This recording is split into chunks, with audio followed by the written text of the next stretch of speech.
Narrativa.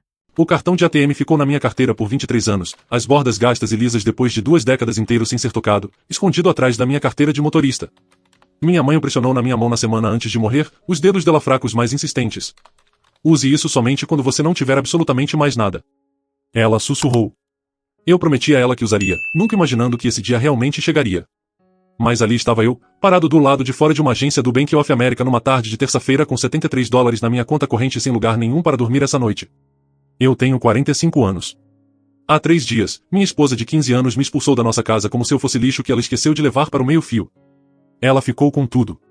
A casa, os carros, as contas de poupança, até os móveis que eu mesmo escolhi. O advogado dela garantiu isso. A reunião aconteceu rápido. Rápido demais. James Carter sentou do outro lado da mesa de conferência polida no escritório dele no centro da cidade. Terno caro, relógio caro, sorriso caro que nunca chegava aos olhos. Ele deslizou os papéis pela mesa. Sr. Thompson, considerando que todos os bens matrimoniais foram adquiridos principalmente através da renda da sua esposa e considerando suas contribuições financeiras mínimas ao longo dos últimos 15 anos, minha cliente está oferecendo a você um acordo de $50 mil. Assine hoje e podemos finalizar tudo até sexta-feira. Eu encarei o número. 15 anos de casamento, $50 mil. Isso dá $3.333 por ano. Mas eu sou professor de inglês do ensino médio, eu disse. Eu contribuí com todo o meu salário para as despesas da casa. O sorriso do James Carter ficou mais largo. Seu salário de $52 mil anuais contra a renda da sua esposa de $420 mil. A matemática é bem clara. Minha cliente está sendo generosa. Se você levar isso ao julgamento, vamos provar que suas contribuições foram insignificantes. Você vai sair sem nada, exceto dívida de honorários advocatícios que você não pode pagar. Eu preciso de tempo para conseguir meu próprio advogado. A oferta expira quando você sair desta sala. James Carter bateu a caneta Montblanc dele contra o contrato. Sua escolha, sair com $50 mil hoje ou sair sem nada e passar o próximo ano lutando uma batalha que você não pode vencer. Minha esposa estava sentada ao lado do advogado dela, rolando o feed do celular como se estivesse esperando um voo atrasado. Ela nem olhou para mim quando eu peguei a caneta. Eu assinei todas as páginas. O que mais eu podia fazer? Eu não podia pagar um advogado. Eu não podia pagar para brigar. Eu não podia pagar por nada. Ela me deixou levar uma mala de roupas. Mudou o código de segurança antes mesmo de eu chegar na saída da garagem. Eu passei 2 noites num hotel econômico na beira da estrada, comendo sanduíches de posto de gasolina e tentando entender o que tinha dado errado na minha vida. O cheque de $50 mil estava na mesinha de cabeceira. Parecia muito e nada ao mesmo tempo. Nessa cidade, isso não cobria primeiro mês, último mês, calção e móveis para um apartamento decente. Eu precisava de um emprego que pagasse mais que dar aula. Eu precisava começar tudo de novo aos 45 anos. No terceiro dia, finalmente caminhei até o banco para depositar o cheque. Foi quando me lembrei do cartão. Minha mãe morreu quando eu tinha 22 anos, recém-saído da faculdade e burro o suficiente para achar que o mundo me devia oportunidades.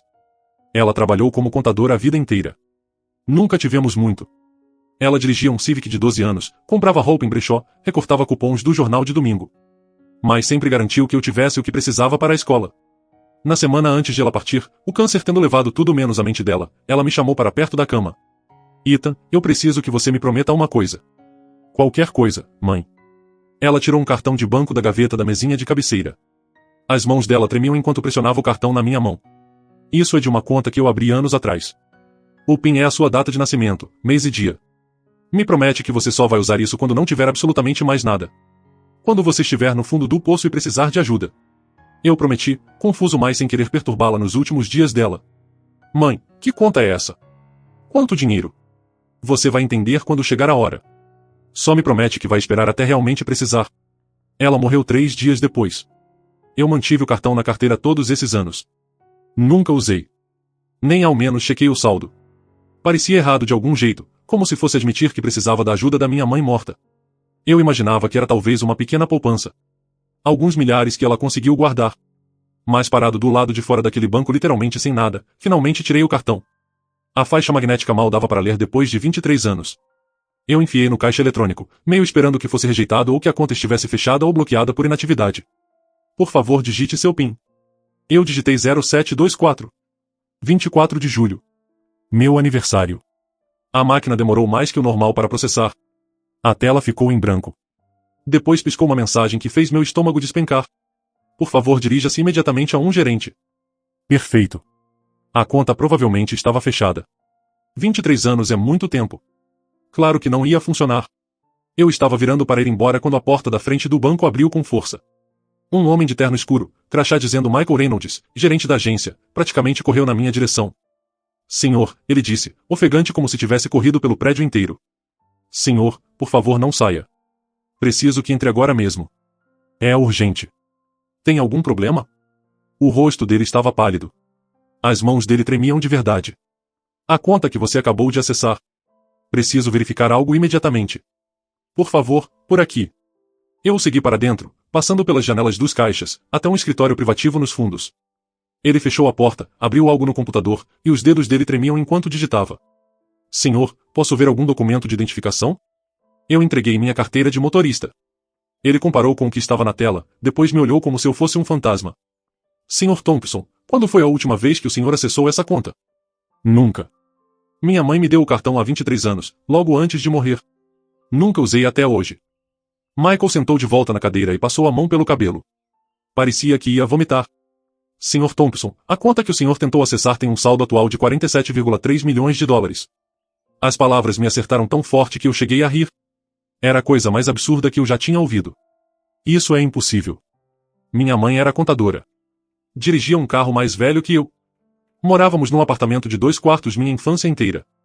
Vocês pegaram a conta errada. Michael virou o monitor do computador para mim. Eu vi o nome da minha mãe no topo de um documento. Eleanor Marie Thompson. Sua mãe não era apenas uma contadora, Sr. Thompson. De acordo com esses registros, ela era a principal acionista de algo chamado Sterling Financial Holdings. Esse nome significa alguma coisa para o senhor? Eu balancei a cabeça, sentindo que estava preso no sonho de outra pessoa. Michael abriu outro documento.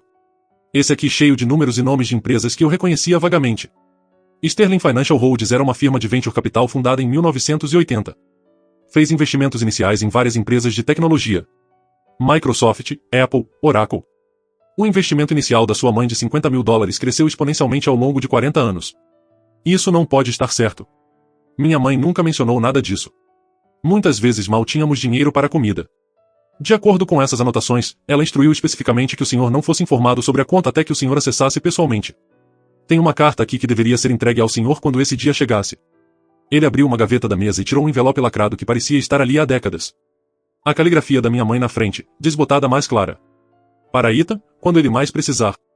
Minhas mãos tremiam enquanto eu abria. O papel dentro estava amarelado pelo tempo, mas as palavras dela estavam perfeitamente legíveis. Meu querido Ita, se você está lendo isso, significa que finalmente usou o cartão. Significa que você chegou ao fundo do poço, e me desculpe por não estar aí para te ajudar a passar por qualquer coisa que te trouxe até esse momento. Mas talvez, de certa forma, eu esteja.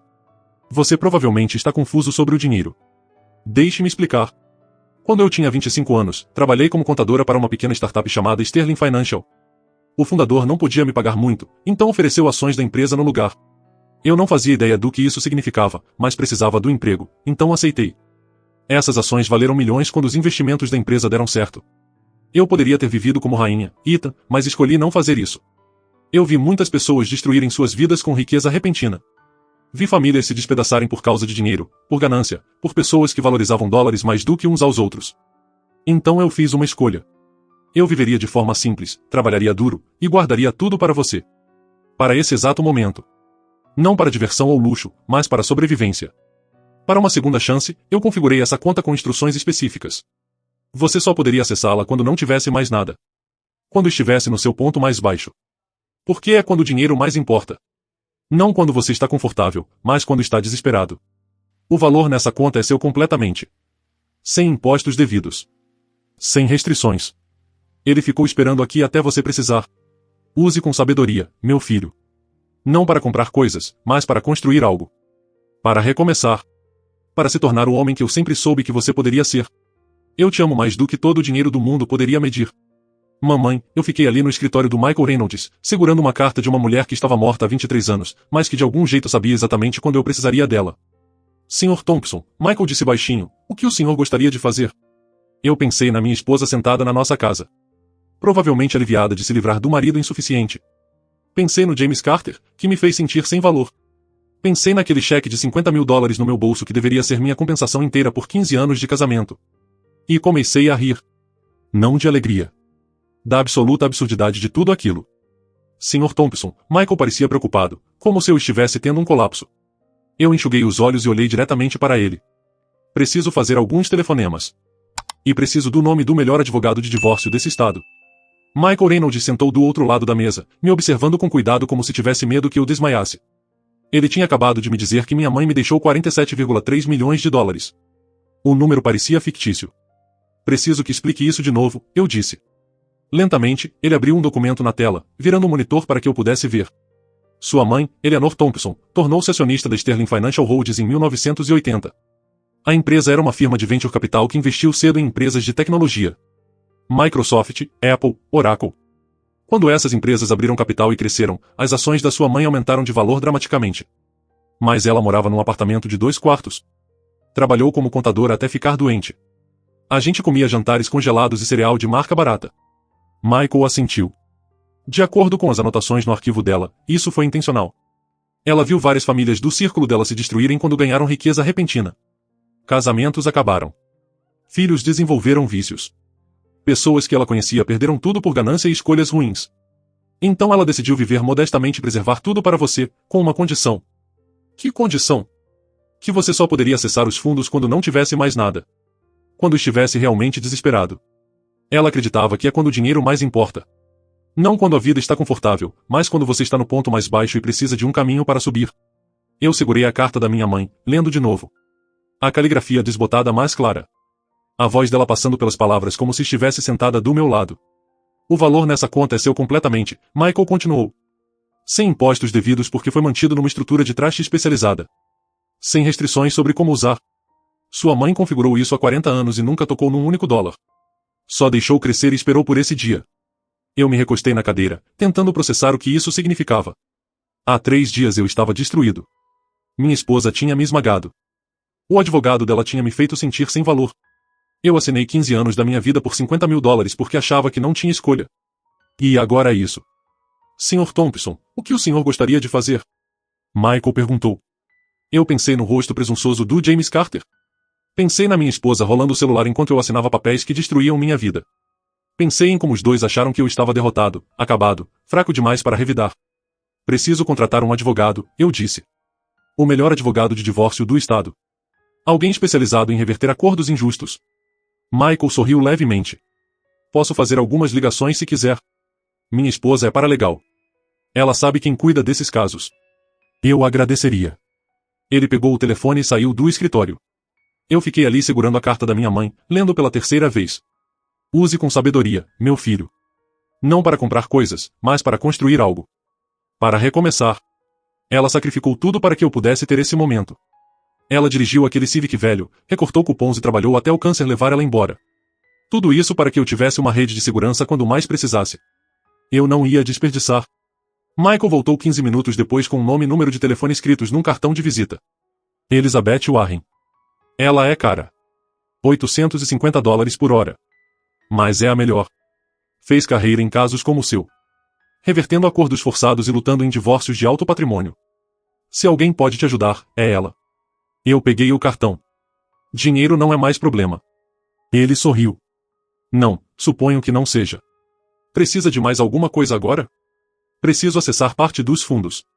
O suficiente para garantir um lugar para ficar, contratar o advogado e começar a reconstruir minha vida. Quanto estamos falando? $200 mil para começar. Michael nem piscou. Vou transferir para sua conta corrente em menos de 1 hora. O senhor terá acesso total a tudo amanhã de manhã. Eu me levantei e apertei a mão dele. Obrigado. Por tudo. Sr. Thompson, sua mãe era uma mulher brilhante. Ela planejou isso até o menor detalhe. Ela queria que você tivesse opções quando mais precisasse. Estou feliz por estar aqui para ajudar a facilitar isso. Eu saí daquele banco me sentindo uma pessoa diferente. Não por causa do dinheiro, embora isso fosse surreal, mas porque de repente eu tinha poder. Eu tinha escolhas. Eu não era mais o homem destruído que assinou aqueles papéis 3 dias antes. Liguei para Elizabeth Warren do meio-fio do lado de fora do banco. Warren Law, como posso ajudar? Meu nome é Ethan Thompson. Preciso falar com a senhora Warren sobre reverter um acordo de divórcio. Aguarde, por favor. A espera foi menos de 1 minuto. Aqui é Elizabeth Warren. A voz dela era afiada, profissional, sem rodeios. Senhora Warren, eu assinei um acordo de divórcio há 3 dias. Me deram menos de 24 horas para decidir, disseram que eu não podia consultar meu próprio advogado, e ameaçaram com ruína financeira se eu fosse a julgamento. Assinei porque achei que não tinha escolha. Quero saber se existe alguma forma de contestar isso. Houve uma pausa. Depois ela disse, venha ao meu escritório hoje às 16 horas. Traga todos os documentos que tiver relacionados ao divórcio. Vamos conversar. E estarei lá. Desliguei e chequei a hora. 2 horas. Usei o tempo para encontrar um hotel, um decente dessa vez, não um lugar à beira da estrada com máquina de gelo quebrada. Fiz check-in, tomei banho pela primeira vez em 3 dias, vesti roupas limpas. Às 15h45, entrei no escritório da Elizabeth Warren no centro da cidade. A recepção era moderna, eficiente, cara. Ela veio me encontrar pessoalmente. Elizabeth talvez tivesse 50 anos, cabelo grisalho preso para trás, olhos afiados que não perdiam nada. Apertou minha mão com força que significava negócios. Sr. Thompson, venha comigo. O escritório dela tinha janelas do chão ao teto com vista para a cidade. Ela apontou para uma cadeira do outro lado da mesa e sentou, pegando um bloco de anotações jurídicas. Me conte tudo. Comece do começo. Eu contei sobre o casamento, sobre a carreira da minha esposa, sobre como eu a apoiei administrando a casa e contribuindo com meu salário de professor. Contei sobre os papéis de divórcio no travesseiro, a reunião com James Carter, a pressão para assinar imediatamente. Ela anotou o tempo todo, fazendo perguntas afiadas, esclarecendo detalhes. Quando terminei, ela se recostou e me estudou. Sr. Thompson, você assinou seus direitos sobre os bens matrimoniais. Vai ser difícil superar isso, mas existem vários problemas na forma como esse acordo foi obtido. Você foi coagido, teve tempo inadequado para tomar uma decisão informada, foi explicitamente impedido de buscar aconselhamento jurídico independente, e o valor do acordo é inaceitável, $50 mil por um casamento de 15 anos onde você contribuiu com toda a sua renda para as despesas da casa. Dá para reverter? Sim, ela disse sem hesitar. Não vai ser fácil e não vai ser barato, mas sim, posso entrar com uma moção de emergência para anular o acordo com base em coação, inaceitabilidade e falta de divulgação financeira adequada. Quanto vai custar isso? Eu cobro $850 por hora. Um caso como esse pode chegar a $100 mil ou mais dependendo do quanto eles brigarem. Eu posso pagar. Ela levantou uma sobrancelha. Há 3 dias você não podia pagar nem seu próprio advogado. O que mudou? Herdei dinheiro da minha mãe. O suficiente para que custo não seja mais preocupação. Elizabeth sorriu, e não era um sorriso amigável. Era o sorriso de alguém que acabará de receber todas as armas necessárias para a batalha. Ótimo, ela disse, porque James Carter vai brigar sujo, mas eu também. E diferente de você há 3 dias, agora temos os recursos para vencer. Elizabeth Warren entrou com a moção de emergência 2 dias depois. Eu estava numa cafeteria quando meu telefone tocou com um número que eu não conhecia. Alô, é o Ethan Thompson. A voz era cortante, irritada. Sim, quem fala? James Carter. Precisamos conversar sobre essa moção ridícula que sua advogada entrou. Eu tomei um gole lento do café, deixando ele esperar. Uma semana antes, esse homem tinha me feito sentir como lixo. Agora ele estava me ligando, e eu podia ouvir a tensão na voz dele. Acho que não temos nada para discutir, Sr. Carter. Minha advogada vai cuidar de tudo daqui para frente. Escute, você está cometendo um erro enorme. Aquele acordo foi justo. Você aceitou voluntariamente. Nenhum juiz vai anular só porque você está tendo arrependimento. Eu não tive arrependimento. Eu tive coação. Vocês me deram menos de 24 horas para decidir, me ameaçaram com falência se eu não assinasse, e explicitamente disseram que eu não podia conseguir meu próprio advogado. Isso não é negociação. Isso é intimidação. O tom dele endureceu. Você assinou os papéis. Isso é legalmente vinculante. Qualquer dinheiro que você de repente conseguiu não muda o fato de que aceitou os termos. Na verdade, muda tudo. Veja bem, há uma semana eu estava desesperado. Destruído. Vocês contaram com isso. Sabiam que eu não podia pagar para brigar, então me pressionaram para assinar 15 anos da minha vida por trocados. Mas agora eu posso pagar para brigar. E vou brigar. Houve uma longa pausa. Depois James disse, sua esposa está disposta a negociar. Podemos discutir aumentar o valor do acordo se você desistir dessa moção. Eu ri. Ri de verdade. Negociar. Agora vocês querem negociar? Onde estava essa flexibilidade na semana passada quando me ameaçavam? Sr. Thompson, seja razoável. Eu estou sendo razoável. Estou usando o sistema jurídico exatamente da mesma forma que vocês usaram. Só que agora o campo está nivelado, e vocês não gostam disso. Eu desliguei. 3 horas depois, meu telefone tocou de novo. Dessa vez era Elizabeth. James Carter acabou de me ligar. Ela disse, ele quer marcar uma reunião para discutir opções de acordo. O que você disse a ele? Falei que nos vemos no tribunal. A audiência está marcada para quarta-feira que vem. A juíza Raquel Goldstein vai presidir. Ela tem tolerância zero para táticas legais coercitivas. Isso é bom para nós. O que devo esperar? Apareça com roupas limpas. Seja respeitoso. E me deixe falar. Tudo o que você precisa fazer é dizer a verdade se a juíza fizer perguntas diretas. Posso fazer isso. Ótimo. E Ethan? James vai tentar fazer você parecer mal. Vai argumentar que você está só amargurado e ganancioso. Não deixe ele te afetar. Fique calmo. Vou ficar. A semana antes da audiência eu me concentrei em reconstruir minha vida. Encontrei uma casa pequena para alugar. Nada chique, mas limpa e confortável com quintal e boa luz. Comprei móveis básicos, montei um escritório em casa, e comecei a reconectar com pessoas que perdi durante o casamento. Meu irmão Lucas atendeu no segundo toque. Ethan. Caramba. Não ouço sua voz há quanto tempo? 3 anos? Eu sei. Desculpa. As coisas ficaram complicadas. Complicadas? Cara. Você sumiu. Eu liguei. Mandei mensagem. Até apareci na sua casa uma vez e sua esposa disse que você estava ocupado e fechou a porta na minha cara. Eu fiz careta. Ela fez isso com muita gente. E espera. Você disse sua esposa? No passado. Estamos nos divorciando. Bom, já divorciados. Está uma bagunça. Lucas soltou um assobio baixo. Sinto muito, cara. Mas honestamente, não estou surpreso. Ela sempre te tratou como se você fosse inferior a ela. Eu sei. Eu só não enxerguei claramente até agora. Você precisa de alguma coisa? Lugar para ficar? Dinheiro? Alguém para ajudar na mudança? Na verdade, estou bem. Só queria reconectar. Talvez jantar qualquer dia essa semana. Com certeza. Vou te mandar algumas datas. E Ethan? Fico feliz que você ligou. Sentiu sua falta. A audiência estava marcada para 9 horas da quarta-feira. Eu vesti um terno cinza simples. Nada caro, mais profissional. Elizabeth me encontrou do lado de fora do tribunal às 8h30. Pronto? Ela perguntou. O mais pronto que posso estar. Lembre-se, fique calmo. Diga a verdade. E me deixe lidar com James. Entramos na sala do tribunal. Minha esposa já estava lá com James Carter. Ela vestia um terno preto que provavelmente custava mais do que eu ganhava num mês antigamente. Não olhou para mim quando me sentei. Todos de pé. A juíza Raquel Goldstein entrou. Uma mulher no começo dos 60 anos com olhos afiados, expressão de quem já ouviu todas as desculpas do mundo. Sentem-se. A juíza Goldstein revisou os papéis na frente dela. Depois olhou para cima. Revisei a moção para anular o acordo de divórcio. Sr. Carter, sua cliente ofereceu ao Sr. Thompson $50 mil como acordo final por um casamento de 15 anos. Está correto? James se levantou. Sim, meritíssima. O acordo refletiu as contribuições financeiras relativas ao casamento. A Sra. Thompson ganhou significativamente mais que o Sr. Thompson durante todo o relacionamento. E quanto tempo o Sr. Thompson teve para aceitar ou rejeitar essa oferta? Nós fornecemos uma janela de 24 horas para agilizar o processo. A expressão da juíza Goldstein não mudou, mas o tom dela caiu um grau.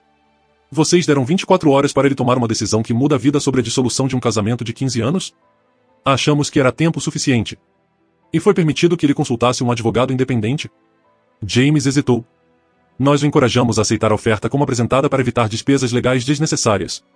Não foi isso que perguntei, Sr. Carter. Ele foi explicitamente autorizado a buscar seu próprio advogado antes de assinar? O acordo foi estruturado para evitar litígio prolongado. A juíza Goldstein se inclinou para a frente. Sr. Carter, vou perguntar mais uma vez. O Sr. Thompson foi informado que poderia consultar seu próprio advogado antes de assinar esses documentos? James limpou a garganta.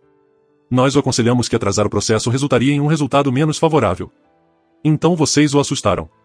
A juíza Goldstein virou para Elizabeth. Sra. Warren, sua moção alega coação e inaceitabilidade. Faça seu argumento. Elizabeth se levantou com fluidez. Meritíssima, o Sr. Thompson foi apresentado com uma oferta de aceitar ou rejeitar, teve menos de um dia para decidir, e foi explicitamente ameaçado de ruína financeira se buscasse aconselhamento jurídico independente ou se recusasse a assinar. Isso é coação clássica. Além disso, um acordo de $50 mil por um casamento de 15 anos onde o Sr. Thompson contribuiu com todo o seu salário de professor para as despesas da casa é inaceitável e punitivo. A juíza Goldstein olhou diretamente para mim. Sr. Thompson, o senhor queria assinar aqueles papéis de acordo? Eu me levantei. Não, meritíssima. Mas me disseram que se não assinasse imediatamente, eu sairia sem nada e ficaria enterrado em dívidas jurídicas que não podia pagar. E o senhor tinha meios financeiros para contratar seu próprio advogado naquela época? Não, meritíssima. Sou professor de ensino médio. Não podia pagar um advogado. A juíza Goldstein fez uma anotação, depois olhou para James. Sr. Carter, esse acordo foi obtido sob coação. Sua cliente se aproveitou da vulnerabilidade financeira do Sr. Thompson para forçar um acordo inaceitável. A moção para anular é concedida. Esse caso vai a julgamento para divisão adequada de bens. Vamos reconvocar em 60 dias para os procedimentos completos. James se levantou rápido. Meritíssima, gostaríamos de solicitar mediação antes do julgamento. Pedido negado. Vocês tiveram a chance de negociar de forma justa. Agora vamos deixar a lei decidir. Ambas as partes devem apresentar divulgação financeira completa em 30 dias. Encerrado. Minha esposa finalmente olhou para mim enquanto saíamos do tribunal. A expressão dela era pura fúria misturada com descrença. Ela se inclinou para James e sussurrou algo duro. Eu saí para o sol com Elizabeth ao meu lado. Isso correu bem, ela disse. O que acontece agora? Agora preparamos o julgamento. Eles vão tentar argumentar que suas contribuições foram mínimas. Vamos provar o contrário. Isso vai ficar feio, mas vamos vencer. Eu acreditei nela. O julgamento durou 3 semanas. Elizabeth Warren foi implacável e preparada. Ela trouxe testemunhas que eu nem sabia que ela tinha contatado. Primeiro foi Sarah Bennett, uma ex-colega da minha esposa. Senhora Bennett, como conhece o autor da ação? Catherine perguntou. Trabalhei com ela por 6 anos na empresa de tecnologia. Participei de vários jantares na casa deles. Pode descrever esses jantares? Sarah assentiu. Ethan organizava tudo. Ele cozinhava. Servia. Garantia que todos estivessem confortáveis. A esposa dele chegava atrasada, participava da refeição, depois saía para atender chamadas. Ethan cuidava de tudo.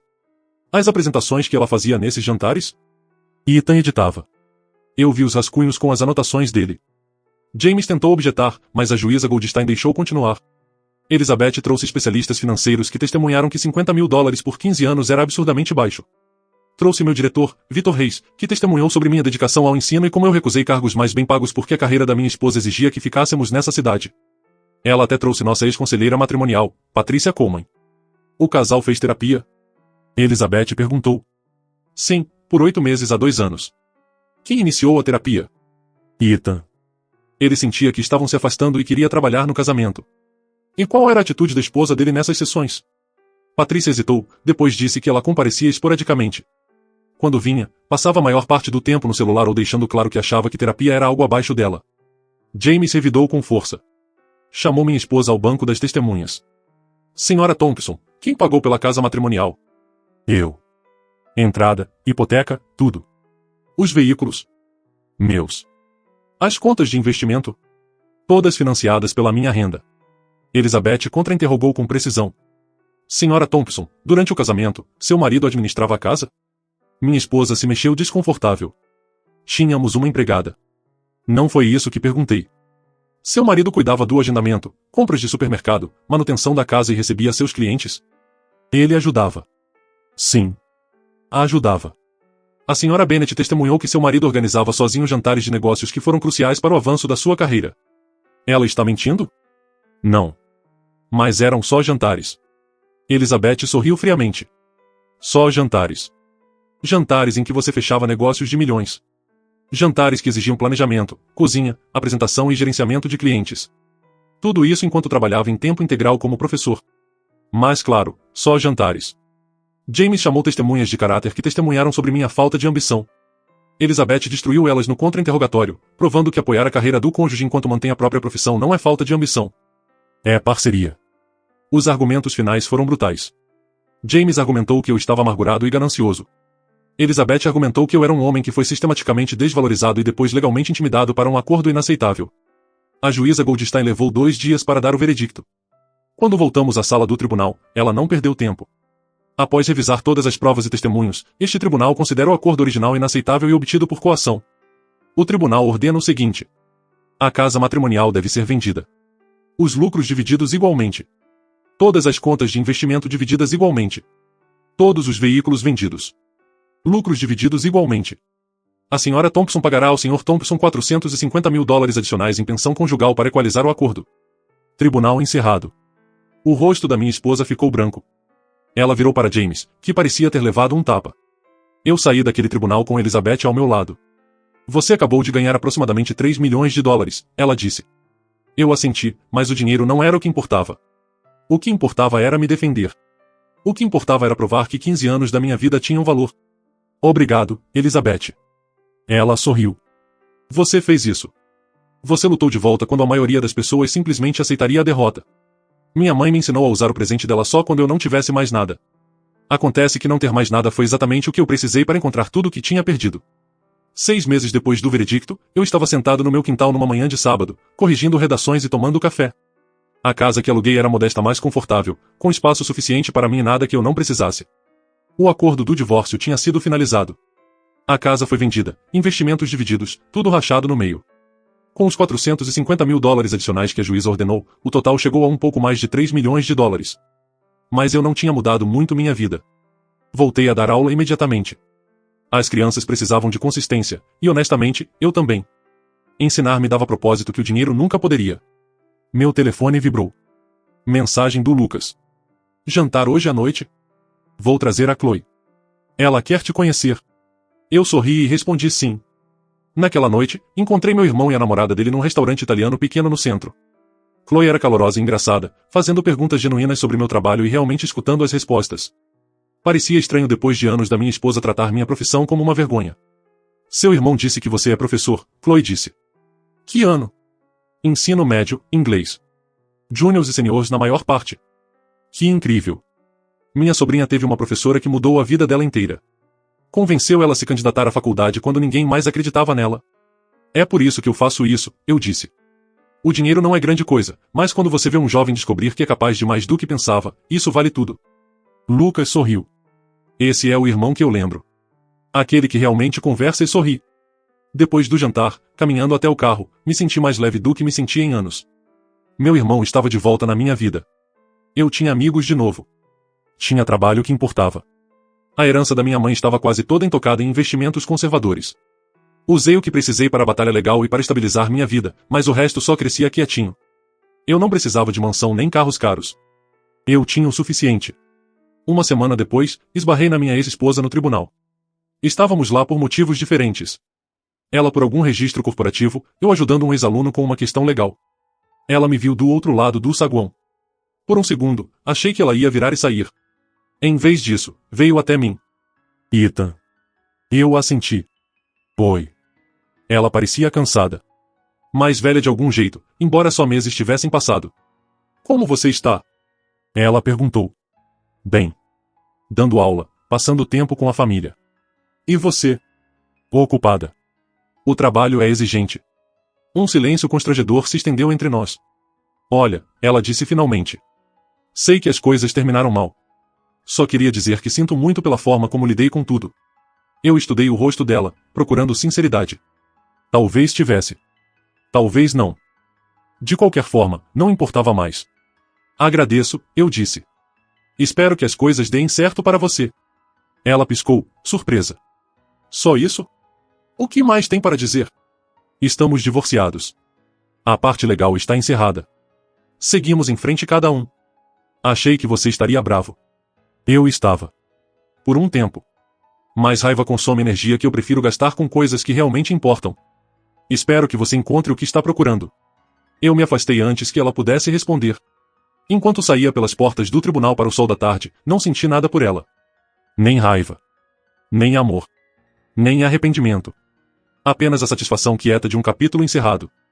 Minha mãe tinha razão. O dinheiro importava mais quando eu não tinha mais nada. Mas o que descobri quando não tinha nada não foi riqueza. Foi dignidade. Foi saber que meu valor não estava preso a uma conta bancária nem à opinião de outra pessoa sobre mim. Entrei no carro e dirigi de volta para a escola. Tinha provas para corrigir e aulas para planejar. Tinha alunos que precisavam de mim e trabalho que importava. E pela primeira vez em 15 anos, isso era mais que suficiente. Um ano depois do divórcio ser finalizado, eu estava em pé na frente da minha sala no último dia de aula. Meus alunos estavam passando o ano letivo, rindo, fazendo planos para o verão. Sr. Thompson, um dos meus formandos gritou. O que você vai fazer nesse verão? Eu sorri. Ler. Passar tempo com a família. Talvez viajar um pouco. E você, Lucas? Preparação para a faculdade. Graças à carta de recomendação que você escreveu, entrei na minha primeira opção. Isso é tudo você, eu disse.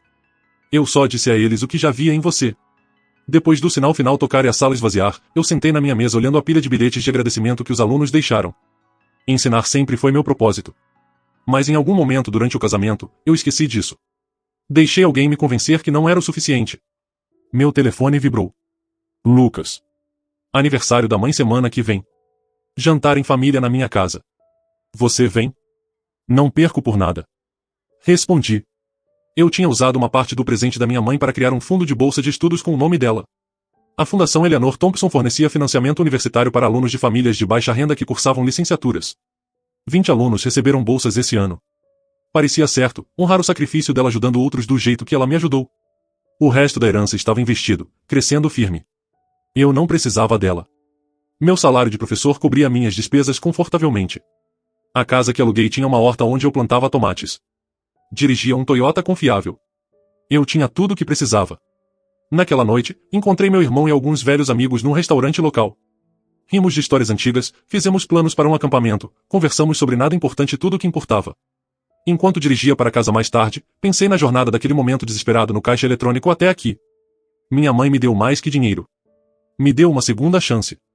Uma forma de recuperar minha dignidade quando perdi todo o resto. Estacionei na garagem e fiquei um momento olhando a casa modesta com as luzes acesas dentro. Sem mansão, sem carros de luxo, sem nada caro. Apenas uma vida simples e honesta construída em trabalho que importa e relações verdadeiras. Minha ex-esposa tinha o sucesso dela, o dinheiro dela e o império corporativo dela. Eu tinha alunos que se lembrariam de mim anos depois. Tinha um irmão que ligava só para conversar. Tinha a paz. Entrei, fiz chá, e sentei com um livro que queria ler a tempo. Lá fora, o sol se punha sobre as montanhas, pintando o céu em tons de laranja e dourado. Minha mãe tinha razão em tudo. O dinheiro importava mais quando eu não tinha mais nada, porque não ter nada me forçou a descobrir o que realmente tinha valor. Não casas, nem carros, nem status, mas dignidade, propósito e a força quieta de se defender mesmo quando parece impossível. Abri meu livro e comecei a ler. Amanhã eu corrigiria as provas finais. Semana que vem eu celebraria o que seria o 73º aniversário da minha mãe com a família. Mês que vem a escola começaria de novo, e um novo grupo de alunos entraria pela minha porta procurando alguém que acreditasse neles. E eu estaria lá, fazendo o trabalho que nasci para fazer, vivendo a vida que nasci para viver. Não por causa do dinheiro, mas porque finalmente entendi que eu sempre fui suficiente. A herança não me mudou. Só me deu as ferramentas para lembrar quem eu sempre fui. Nossa história chegou ao fim. Se você chegou até aqui, que tal se inscrever no canal? Nos ajuda muito. Selecionei 2 outros vídeos que tenho certeza que você vai gostar. Fique à vontade para clicar neles. E estarei te esperando na próxima história. Até breve.